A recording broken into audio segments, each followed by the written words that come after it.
welcome. Thank Good you. to see you not in a cage. It's always good to see journalists walking around free and able to do their jobs. I think we should be really clear here. I know that universities are places of relativist thought, but I think we should be clear that this man was arrested by a near totalitarian regime and imprisoned on trumped-up charges in what can only be charitably described as a kangaroo court, and sentenced by a judge, and I use that term loosely, who I think said you were an agent of the devil or something like that. So I just want to set the frame of this discussion. This is a journalist who was imprisoned and persecuted for journalism, period. End of story. That said, you're an Egyptian, or you were, before you renounced your Egyptian citizenship under duress. What were you thinking taking a job in Egypt as the bureau chief for Al Jazeera, which is a creation of and used as a political weapon by the Emirate of Qatar, which is effectively an enemy of the regime in Cairo? You had to know that that wasn't going to be a comfortable way to make a living. You really cut to the chase. Well, you know, that's what happens when you have a veteran reporter interviewing me. Okay, so thank you all for having me today, and you know, it's such a pleasure being here, and at this university, Carleton has always been on the radar for the journalism school. I took the job very simply because I differentiated between the English channel, which has some of the best journalists in the world, and the Arabic channel, specialized in Egypt, called Al Jazeera Mubashir, which is, by many standards, a pitiful excuse for journalism. And if we bring in 20 reporters from the Western press in Egypt and put them in this room, they'll tell you that their journalism was not something to be proud of. And I had conditions on my network to basically let me have my own space, do my own news gathering, source booking, and they respected that, and I agreed to take the job. It was a challenge, and challenges is what we do as journalists. And I was extremely hypercritical of my work, more than anything, knowing that the Arabic networks were under scrutiny. I believe that our reports were balanced and in no way in favor of the Muslim Brotherhood or any other group. And I'm very proud of what we've done, and I believe that my team was under severe pressure, but we did our work well. But I think the Egyptian government at the end did not differentiate between the Arabic and the English anymore, and they decided that it was one toxic brand, and they came after us, and it was unacceptable because we were charged with conspiring with the Muslim Brotherhood, fabricating reports to favor their agenda, and operating without licenses. And of course, this was a complete travesty of justice. yeah, the business about differentiating between the mothership and AJE, or Al Jazeera English, they're not the only regime in the Middle East that fails to make that distinction. And I don't know how many people here have watched a lot of the Arabic channel, but I'm not even sure, well, look, I mean, I'm not sure that a lot of what is done in a lot of Arabic countries on state television is journalism, but I mean, AJE, or Al Jazeera Arabic, had a Brotherhood spiritual advisor doing a daily talk about life in Sharia and issuing fatwas against Americans and Jews. I mean, you know, they were pushing it on the Arabic side. I mean, when Samir Kuntar was released from Israel to Lebanon, they had a cake for him, and the bureau chief for Al Jaz called him a brother and a pan-Arab hero. This is a guy that killed children. So, you know, how could you expect to be differentiated from the mothership when it owned you and you took your direction ultimately from the people that ran that? The same way the United States allowed Al Jazeera America to set shop in the US. They disguised their location, and it took them an awful long time to get that, but yeah. And Al Gore's suing them as well for an escrow account issue. But the point here goes back to, again, having faith in what your bosses are telling you, having faith in what I am producing, And that's what I've been telling the judge, that you need to judge me for what I have produced. You have issues with Al Jazeera and Qatar, that's, you take it somewhere else. You don't put journalists behind bars for doing that. You can ban the network, you can fine the network, for example, but don't come and put 3 recognized journalists behind bars for 438 days in a terrorism wing with Al-Qaeda and ISIS. But let's go back to that sheikh you were talking about. As allowing these... He's dead now, isn't he? Yeah, I mean, allowing these people to appear on a TV channel is one thing, and allowing them to advise the channel is another thing. But the point is here that, indeed, Al Jazeera, when they appeared in 1996 on the media landscape, they did change the media landscape in the Arab world, and they brought good work, and everybody wanted to work there. Was sometime along the way, they sort of drifted, and they took a bit of a role of an agent calling for democracy rather than a messenger. And I could see that with the Arabic Is that how you channels. characterize what they asked for? I characterize it now, and I characterize it with the Arabic networks, but again, the English channel, I believe, does a very different job. You've seen, maybe some of you have seen, that I've been outspoken against the Egyptian prosecution more than anyone in court, highlighting the foggy prosecution, but I also took a stand against the network for keeping us in the dark about not having a broadcast license when I asked, and they confirmed that they did, for using some of our content on the Arabic network, dubbing it into Arabic They and dubbed using your it. reports into Arabic and ran it on the mothership. Yeah, that's correct. And behind my back, which caused me problems in court. And so there are many issues that the network has done, mistakes, but not to put me in a terrorism court. That's another story. It gave my captors more ammunition during my trial. To be fair, I knew a lot of Palestinian journalists, and I don't think I knew one that hadn't been tossed in jail at some point by Arafat for just irritating him. And I know that is the lot of a lot of journalists in the Arab world, and they're forced to be very obsequious with rulers, and they're forced to do a lot of things they don't want to do. And I know you advocate for the ones that are put in jail, but it's a cultural issue almost, isn't it? I mean, if you're going to be an Arab journalist in the Arab world, probably you're going to, if you irritate somebody or a powerful family, you're going to go to jail. Well, there's 200 journalists across the world now behind bars. We're having draconian laws against journalism in Canada, in Australia, the metadata law that allows the government to dip into your information without protection to journalists. C-51 is extremely questionable in many aspects. We have this draconian Qatari cybercrime law that puts you in prison if you don't have your website seems a bit threatening to national security without explaining what that is. So what we're seeing, the Justice Department secretly seized the phone records of the Associated Press. So I think it's a global epidemic now that this, and probably the worst breach of human rights and press freedoms in a generation. And I'm seeing it in many countries, and it angers me a lot because many of my colleagues have been killed on the field. Many are still in prison. It's been open season since the global war on terror was declared, hasn't it? Yeah, well, the so-called war on terror has now become an excuse to clamp down on our very hard-earned civil liberties. In prison, living with these extremists was really tough because they are celebrating the fact that the governments are clamping down on our civil liberties. And they were celebrating Charlie Hebdo when I was inside. They were celebrating the slaying of Stephen Sotloff. These are the hardcore guys that you were in prison with. Extremists that I lived with in prison for a year. They were celebrating the slaying of Stephen Sotloff, who visited me and my wife before he went to Syria.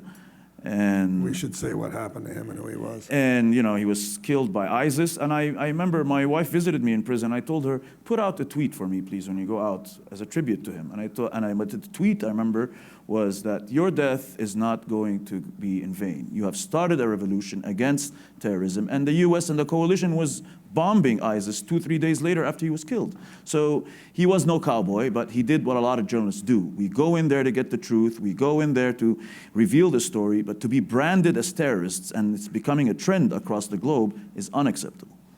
You know, it's interesting. Let me get to that in a minute. I want to ask you about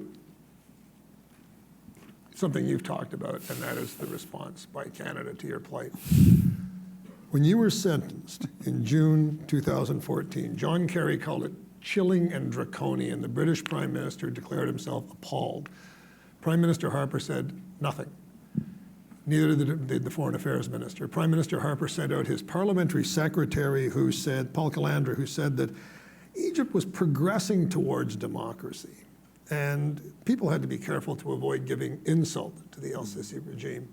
And Lynn Yelich, who was a little junior minister in the Harper, not a senior minister, put a statement out saying that Canada is, this is a quote, is concerned that the judicial process that led to Fahmy's verdict is inconsistent with Egypt's democratic aspirations.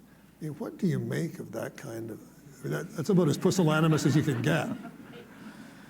Well, I joined the international chorus really late about Canada's mild stance toward the whole case. And when I was released on bail, I was shocked when I started surfing the net. And I did believe in the beginning that bullhorn diplomacy was not the way to go, and that there should be a balance between quiet diplomacy behind closed doors and bullhorn diplomacy. But then it got very complicated. Or some kind of diplomacy. There you go. My lawyer, Amal Clooney, called it non-existent diplomacy, as far as I remember. But the point is, the ambassadors were doing a great job on the ground. They weren't allowed to say very much in public. They're always shackled by Ottawa's approach. But the point is, they were doing a great job, but Canada is a real good friend of Egypt. They have pledged $60 million in aid of taxpayers' money. They're training the police. And when Mr. Baird came to Egypt, he announced to the world that my release was imminent. My wife quit her job. My mom brought the bags. I was basically looking in which flights. The Canadian ambassador was telling me, do you want to take the morning flight or the night flight? So, and then suddenly my colleague was transferred back to Australia. And a year before I was released, and I was thrown back to the cage. Yeah. So it was obvious that something had to be done, and we started— By this regime, which is such a good friend of Canada's. There you go. So I believe that Mr. Sisi, the president of Egypt, would not have resisted a call from Mr. Harper. And Mr. Tony Abbott, the prime minister, had called the Egyptian president 3 times. He met him during the UNGA in New York, Right. Did the photo op, made it very The clear Americans got their people that out. we want Bang. him out. And there was an Egyptian-American prisoner, Sultan. He's an NGO guy. Yeah, he was another guy who was brought in for blanket accusations. But the point is, he also dropped his Egyptian citizenship, and he was deported back to the States. Yeah. I personally, it's not about finger pointing. It's right now it's about moving forward. I am working now on a charter with Mr. Alex Navy from Amnesty Canada and my lawyer, Mr. Gary Caroline, and we're going to present it to the new government here. And it's a charter of recommendations for how to better protect Canadian citizens imprisoned abroad, because there's still a lot of them there, and I know many of them. And in brief, it's about leader-to-leader intervention, for example, because as soon as the arrest happens, you want the leader of that country to intervene, because between the time of the arrest and the time of transferring the case to court, this is the time when the Egyptian president or any other president could intervene, deport you, get you out of prison, send you back home, and if it doesn't work, you may get a bed in prison rather than sleeping on the floor for a month, get some sunlight, get some better food. You need this powerful intervention during this time in the Middle East, because there are many people are swept in the security mad approach that a lot of these people are using now.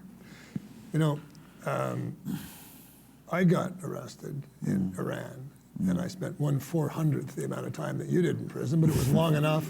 It was really unpleasant. There was a lot of people getting beaten and gassed, and I got the call off to the ambassador before I got rounded up. But I know for a fact that once the call went to the ambassador, it went back to Canada, and I know that it went up to the PMO, and that the Iranian ambassador was called in and asked what's going on. It may not have been the Iranian ambassador. I'm not sure if diplomatic relations had ruptured by that time, but there was a chargé d'affaires of some sort that was called in to explain this, and Canadian officials were at the prison by morning. At the prison. Now, they advised me to sign a confession, and I didn't, but it was very quick. Now, you've been asked this before. If it had been Neil Macdonald arrested in Cairo and not Mohamed Fahmy, Neil Macdonald born in Canada, whose first name is not Mohammed and wasn't born in Egypt, would it have been different? I don't think it would have been different. I know a lot of people try to pull me into this rhetoric, but I don't. You know, I believe our government here did not understand the urgency of the situation, and the case is extremely complicated. This is a case not just about freedom of expression. This is a case about two countries, Egypt and the state of Qatar, battling, and a geopolitical ongoing Cold War that doesn't get enough play in the news. And we were thrown right in the middle. There is an eradication of the Muslim Brotherhood in Egypt that's very similar to what I read about the 60s and the McCarthyism and killing the thought and the books and everything that comes with it. And we were thrown into that courtroom in a system that is extremely retaliatory against the Muslim Brotherhood and anything Qatar. So it wasn't just a matter of, you know, just making that call only. No, it had to be that call and a parallel strategy as well of good legal team, good outreach, dealing with the family, putting my wife and humanizing her in the media so that people realize that this guy is not a terrorist, that this guy is, you know, he's a human and he's a liberal, hardworking journalist and he shouldn't be in prison. You know, so I do believe that there are many lessons to be learned. And I did stop in London on the way here, and I met with the Foreign Office there. And I met, because there are British citizens and my colleagues who are still sentenced in absentia. And so have others. And I do believe that just the same way I was pardoned, they should be pardoned, because it's the same so-called evidence and accusations and charges. And at the end of the day, no journalist should be thrown in prison. That's what it comes down to. Yeah, I looked up a documentary about you on CBC today, and we have these comment boards underneath that we allow members of the public, and there's hundreds of them. But the 5 top comments: Fahmy has not been in Canada for 12 years, and he worked over there for Al Jazz. It's related to the Muslim Brotherhood, and it's a stretch for the CBC to be calling him a journalist. Second, what a waste of time talking to this guy. Does he have connections to terrorists? If he does, he's a risk to our country, and the PM's right to let him stay there. And you know, the person, he broke the law over there. He's been convicted in Canada. We owe nothing to dual citizens. Those are the most liked. Those are the 5 most liked comments. You know, do you think maybe that entered into the government's thinking at all? I don't think so. We were in contact with members of the opposition who were calling us all the time, the Liberals, the NDP, Mr. Trudeau, Mr. Mulcair, and they were speaking to my mom, my lawyers, and there was this sort of understanding of what it means to be engaged with the family and the lawyers. You're going into uncharted waters here. But the point is about these comments, I love them because they're a barometer of what's going on out there. You know, I was branded as the Canadian... You love those comments? Of course I do, because I like reading everything, negative and positive. And it was interesting because I left Canada on the first, to cover the Iraq War in 2003 on the first day of the war. And you know how it is. It's very addictive. It's one big story from 2003 till now, and it ended with me in prison. And I've worked with CNN, BBC, and others. So the job for me is my life, basically. And it's any journalist that takes it on that way needs to understand that there's a huge price for that. But it shouldn't be prison or dying. It's interesting, you know, I mean, when you talk about, you've covered wars and actual combat, and so have I. You've covered worse stuff than I have. But in the end, it was a government that came after you. I mean, we all have our ways of defending ourselves and keeping ourselves safe and figuring out where the bad guys are and where the bullets are coming from. We've all gone through that. But when the government comes after you, there's no hope. I've had governments and everybody come after me. Everybody hates us. But the point is that there's no neutral ground anymore today for journalists. We're being targeted by extremists and by governments. There's no neutral way to go. I mean, and that's the thing now. When going into the conflict zone, I tell freelancers and journalists who are beginning their career, when we go in as CNN or the big networks, we have almost an army with us. We have a former security personnel. We have, you know, who's telling us where to go and what time to move and when to wear the flak jacket and whatnot. So, of course, it's a very tough job, but, you know, somebody's got to do it. And well, you know something, that's an interesting question. Does somebody have to do it? Because there are so many no-go zones there now. Yeah. Syria is a no-go zone. True, a lot of it. A lot of Iraq's a no-go zone. I can't go to Lebanon anymore because of death threats from Sheikh Nasrallah. Yeah. There are, you know, there are journalists who know that they would be. Well, I mean, I got to say, I wouldn't be too keen on going to Egypt and doing a story critical on the government after what happened to you. To me, and these regimes know it. To me, I would go to Egypt again. I just need a break and a vacation. To me, Why? you know, you know, it's, you know, You would. no, they were You'd go too, back there. There were, of course I would. There were And you'd do the same sort of the stories. same stories. Go back there again. What about the devil? If he was there, would you get together? No, you know, nothing we can't handle. No, but it's interesting because, you know, unfortunately, there were 2 reporters shot on air in the United States. Yeah, that's true. You know, there are reporters in Ferguson who are being, you know, arrested. There are many cases around the world that are like that. That's why we need to be a unified force behind this threat against journalism. It's very simple. It's not just one country now. It's everywhere, and it's an epidemic. And even the countries in the West who promote democracy, and you know, democracy is part of a true freedom of expression, is part of a true healthy democratic society. But not to get into these cliches. You seem like you like to go to the chase right away. So I'll tell you very simply that there is, you know, so far there has been 700 journalists killed in the past decade. This year, so far, 45 have been killed.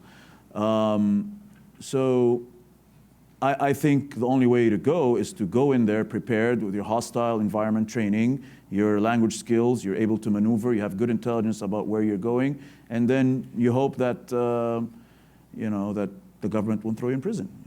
I had an armored car and I had flak jackets, and CBC sends people, security people in with you for all the good that does if you get into trouble, but not all journalists do. And let me ask you this, what would your advice be to a young man or a young woman, 22, 23 years of age, the way we were, who's thinking of going over there to the Middle East and going someplace and finding the truth and speaking it to power and maybe interviewing some really dangerous people, which we've done too, nowadays?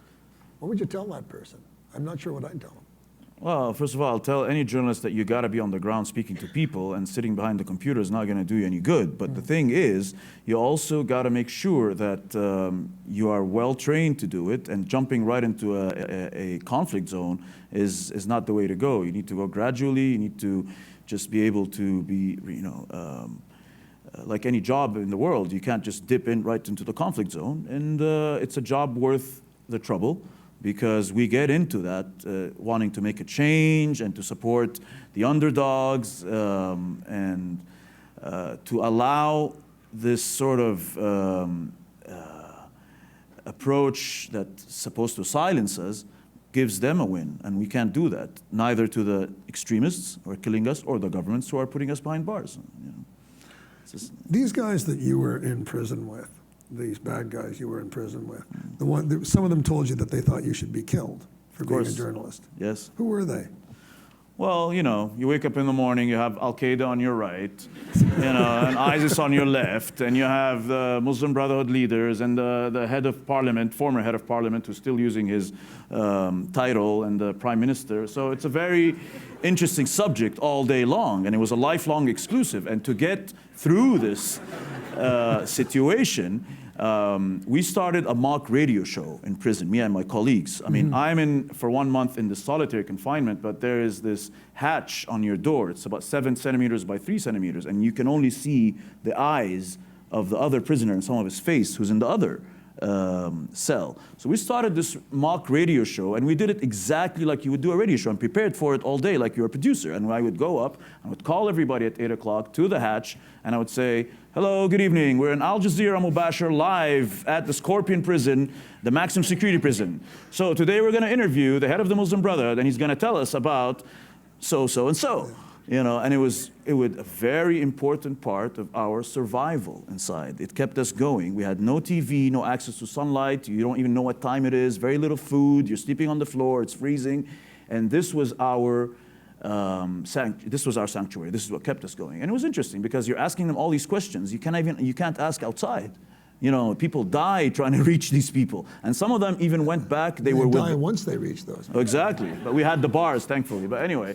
One of them had been in Tora Bora with bin Laden, and all day he would, every once in a while, he'd tell me, you know, very proud of my career.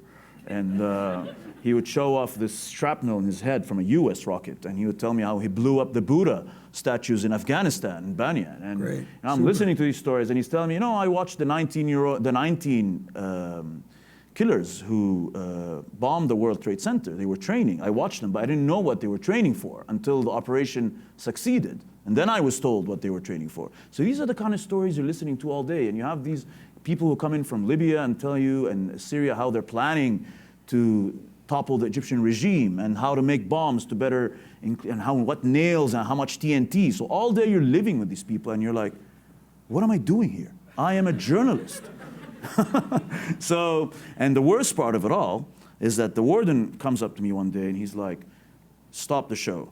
I don't like it anymore. So I'm like, sir, you're putting us off air, even in prison.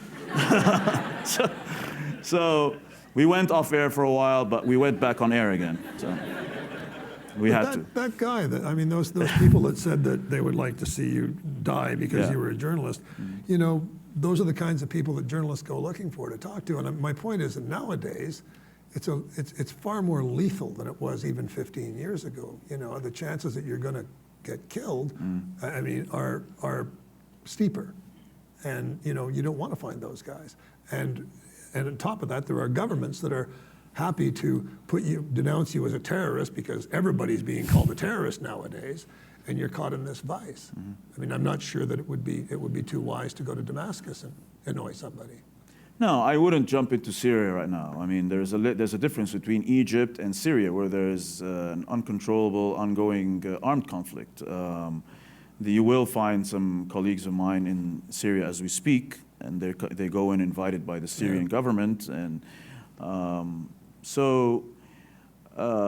like Mr. Robert Fisk, for example, he was just there, and he's a good friend of mine, and you probably know him very well. You met him probably in Beirut. He was the first person who, probably the only one, who actually wrote about this case being a proxy, our case being a proxy between Egypt, Qatar, and Saudi, and it's being fought in this courtroom where there's no respect to due process or anything that makes sense. But we had to continue the fight for our freedom, and it was a very tough fight. I was sentenced to 7 years, then I was released on bail, then I was sent back for sentenced to 3 years, and I spent 27 days, and I was pardoned. But it would not have happened without all of you tweeting, rallying, and signing these petitions. And I do want to say— the tape over the mouth pictures. The awareness does make a difference. And in that cell, even though I was under this solitary confinement, very tight security, somehow through the grapevine, a guard would tell us, hey, they're talking about you in Canada, or, you know. And my wife, she was smuggling in printouts of the press in what they're saying across the world. And to me, that was more important than the food, to be honest. Didn't a judge tell you Happy Press Freedom Day? Yeah, and I would like to thank, I received, and I thank you for this, I received the Canadian World Press Freedom Award that you awarded me while I was in prison, and ironically, on World Press Freedom Day, I was in the cage in court, and I asked the judge to let me out to speak to him, and I told him, sir, today is World Press Freedom Day, and the world is watching you. Can you please let us out on bail? I'm sleeping on the floor, but it's been a month, and I just want to go home until you decide what you're going to do with us. He said, oh, well, thank you very much. Happy World Press Freedom Day. Go back to your cage. You know, but the award meant so much because it reminded the Egyptian press and the judge that these guys are not terrorists. It gave us legitimacy, and it put smiles on both my colleagues as well, because it meant so much for us that now everybody's behind us. All these NGOs, the governments, the grassroots on social media. Social media played a huge factor. We had 780 impressions in 1 month on the Free AJ Staff campaign, and 141 million people participated across the globe. And that's what kept our plight alive. And I think the Egyptian president just had enough of this guy, and he just let me out. And Amal Clooney, when she arrived to Egypt as well, and my wife, they really worked hard behind the scenes, and I think it finally happened.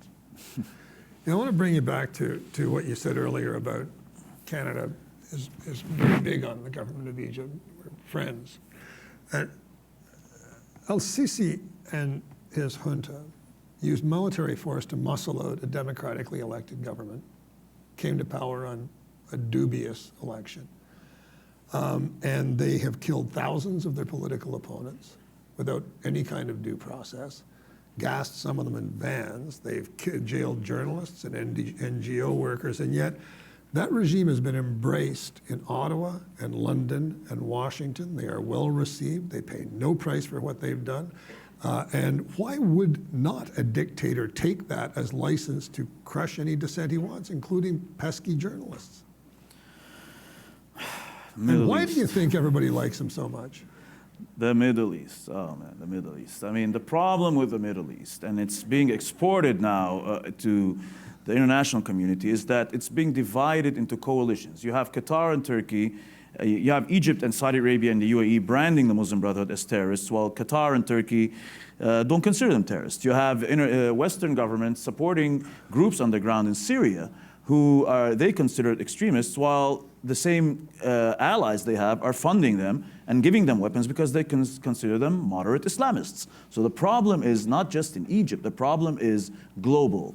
There isn't enough crisis management. There isn't enough transparency. These groups are getting away with a political Islam that has passed what is called modernity. But if we go back to the Egyptian government, the Egyptian government has requested from the Canadian government to consider the Muslim Brotherhood as terrorists, and they didn't. So the British government did it, the US didn't. But pretty close. But the point is, for me, is that this whole generalization may not be the best way to go, because in that prison, and I will talk about what I've seen rather than talk about theories, I'll talk about firsthand what I've seen Muslim Brotherhood leaders who have cooperated with the Salafi jihadis like Mohamed al-Zawahiri, the brother of the leader of Al-Qaeda, who was with me in prison, and they had a secret pact closer to the time before they were ousted. But also, there's Muslim Brotherhood students inside who have done nothing. They were basically protesting and doing what 19-year-olds do, and they just rounded up everybody. And they ended up in prison as terrorists. And I've said it on Egyptian TV, by the way, as well, that you are now producing terrorists. This is a school for terrorists, and we know where the head of ISIS came from, Camp Buka, and I visited that camp, the prison in Iraq. We know Ayman al-Zawahiri, the head of Al-Qaeda, his brother was my wingmate. He came from Egypt, and so there has to be a way of revisiting these policies so that it's not only a security solution, there needs to be a political solution that needs to be addressing these issues at their roots, rather than just this McCarthyism approach of just throwing everybody in prison, burning the books, blaming everybody and generalization, putting these are terrorists, these are not. That's where it's complicated. And us journalists don't have all the answers. We're following this thread. We're going after the truth. And these governments are making it very, very difficult for us. Michael Scheuer, who used to be the head of the bin Laden unit in the CIA, has talked a lot since then. And he answers the question of why do they hate us with, they don't hate us because we're free. They hate us because we prop up dictators, like the government of Saudi Arabia, which is supposedly moderate and an ally, but they execute people for sorcery.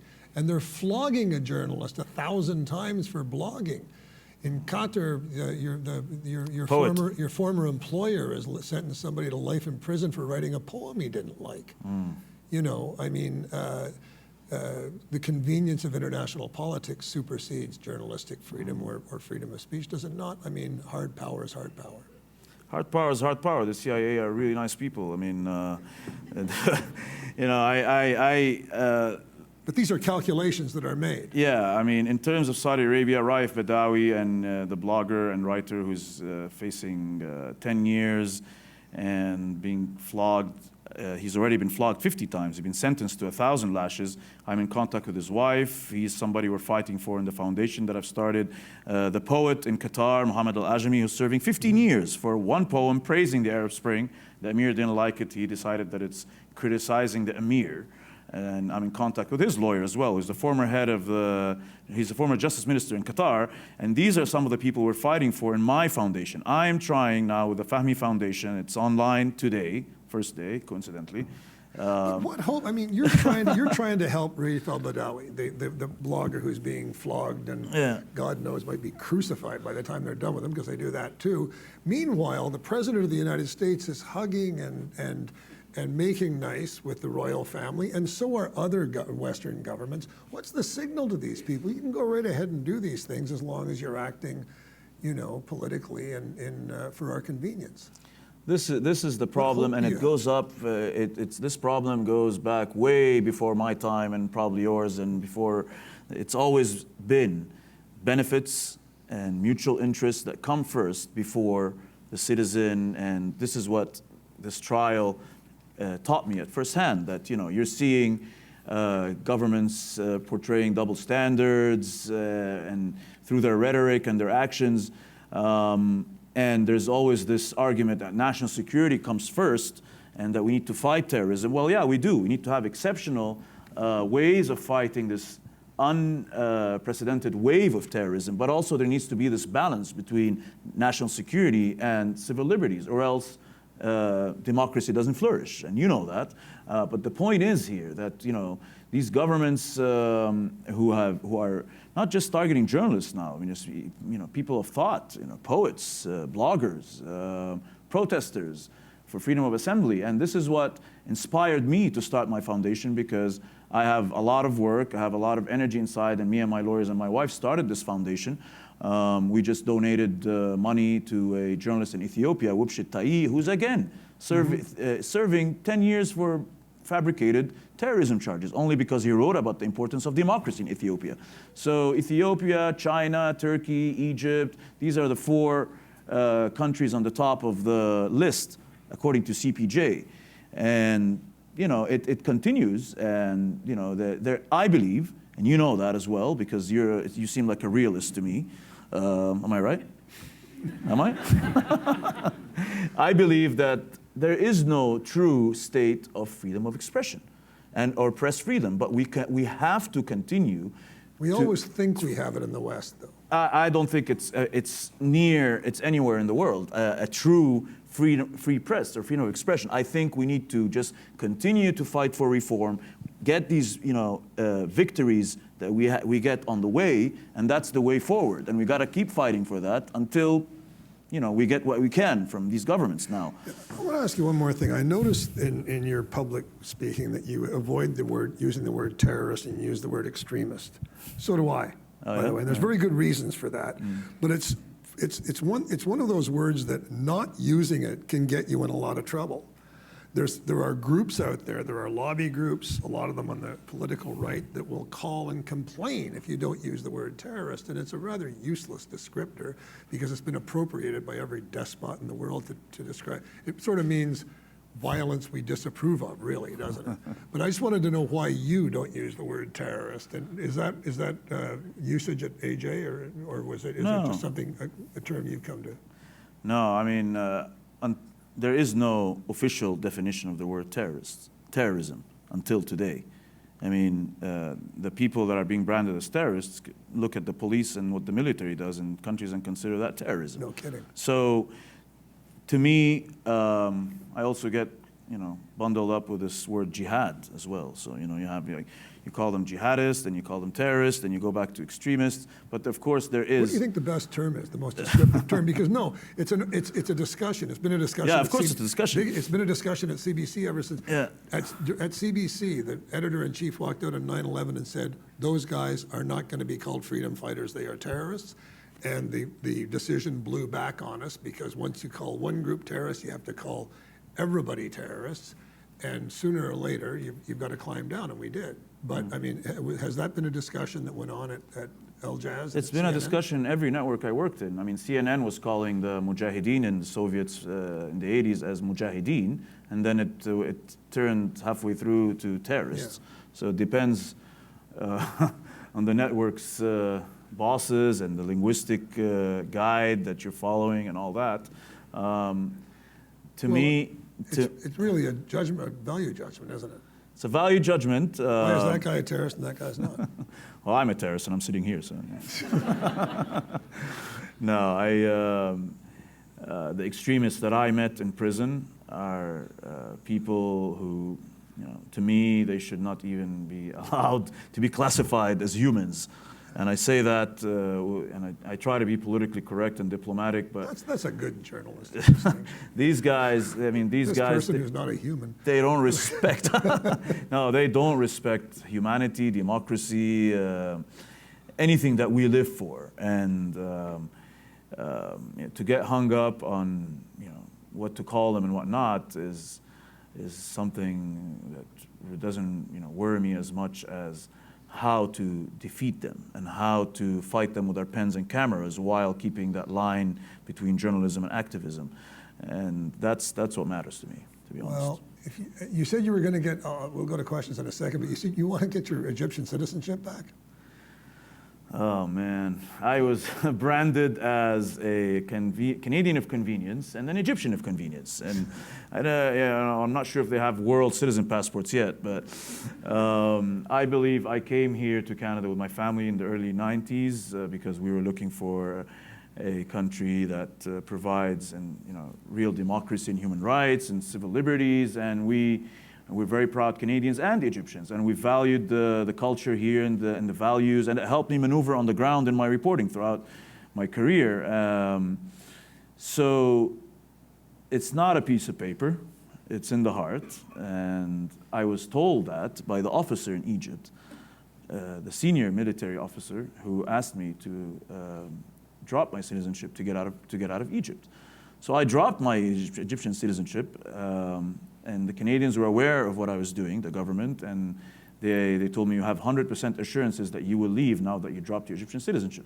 But apparently, they had a U-turn somewhere. And until today, I don't have an answer of why that happened. Is it the right hand doesn't know what the left hand is doing, or was this some decision that was taken in the last minute? To me, I do want to get the citizenship back. It's a matter of principle, 1. 2, it's a message to the Egyptian government. 3, I want to go and travel and work when the next big story happens. And you know how bad it feels when somebody tells you you're not welcome to come and report that story. Journalists start doing really weird things, like getting on horses and wearing. I've known journalists who dress in a woman, a man who dresses as a woman to cross into a border. If you're going to go back to Egypt, I wouldn't suggest the woman outfit. No, I think a Muslim Brotherhood, look, whatever that means. But, this case is so superficial, and because, for example, I would have my wife sit in the front seat of the unveiled of the judge, and of course unveiled, and that is so superficial. And the judge would say stuff like, well, your wife is not veiled, or the prison would say, how come your wife is not veiled? What are you doing in this prison? You're the only one whose wife is not veiled, or your mother is not veiled. I was like, what are we discussing here? What is going on here? I mean, so it's a very, very tense situation now in Egypt, very challenging. You've seen what happened with the Russian plane a couple of days ago. No journalist had the freedom to go and report the story. And then we've seen 10 different scenarios that nobody knows what's going on, again, because they're not getting access. And God help any reporter that reports definitively that was a bomb and screws up Egypt's tourist influx. But you're a Canadian journalist, as far as I'm concerned. So just a quick response to that. I want to have as less damage after this horrific experience. I'm living with a permanent disability in my arm, and I'm learning how to live with it, and it's because of prison. I can't raise it more than 90 degrees. So that's something I would like to work on. I'd like to work on the foundation and be able to give back everyone that supported me and do something good with this platform and spotlight that I have. But I also feel that I should get my passport back. And it's a matter of principle more than anything. And people might laugh, even some members of my family, like, why are you doing that? I'm doing that because it's a principle, and it angers me the way it was presented to me, that this is your way out, and it turns out to be a joke or a betrayal, whatever you want to call it. But and again, Al Jazeera as well has committed lack of transparency and negligence and misrepresentations that led and contributed to some of the pain I've been through. And I'm doing it because I have many You're suing friends them. in the newsroom in Al Jazeera right now that support me, and they speak on background about these issues. And I hope the network understands that, you know, putting the safety of the journalists should come first before any story. That's very important to me. All right, I've exhausted my questions, I think. Right. I'm-